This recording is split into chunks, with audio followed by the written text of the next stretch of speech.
انس رضی اللہ تعالی عنہ کہتے ہیں کہ جب نبی کریم صلی اللہ علیہ وسلم قضائے حاجت کے لیے نکلتے، میں اور ایک لڑکا دونوں آپ صلی اللہ علیہ وسلم کے پیچھے جاتے تھے اور ہمارے ساتھ پانی کا ایک برتن ہوتا تھا۔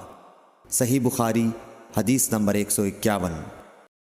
انس بن مالک کہتے تھے کہ رسول اللہ صلی اللہ علیہ وسلم پخانے میں جاتے تو میں اور ایک لڑکا پانی کا برتن اور نیزہ لے کر چلتے تھے، پانی سے آپ طہارت کرتے تھے۔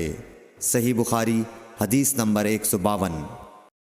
رسول اللہ صلی اللہ علیہ وسلم نے فرمایا، جب تم میں سے کوئی پانی پیے تو برتن میں سانس نہ لے، اور جب پخانے میں جائے تو اپنی شرمگاہ کو داہنے ہاتھ سے نہ چھوئے اور نہ داہنے ہاتھ سے استنجا کرے۔ صحیح بخاری حدیث نمبر 153۔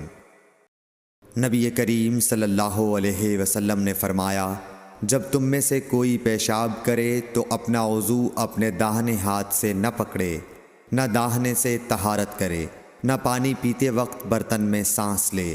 صحیح بخاری حدیث نمبر 154۔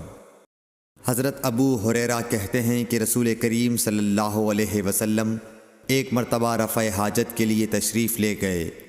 آپ کی عادت مبارکہ تھی کہ آپ چلتے وقت ادھر ادھر نہیں دیکھا کرتے تھے، تو میں بھی آپ کے پیچھے آپ کے قریب پہنچ گیا۔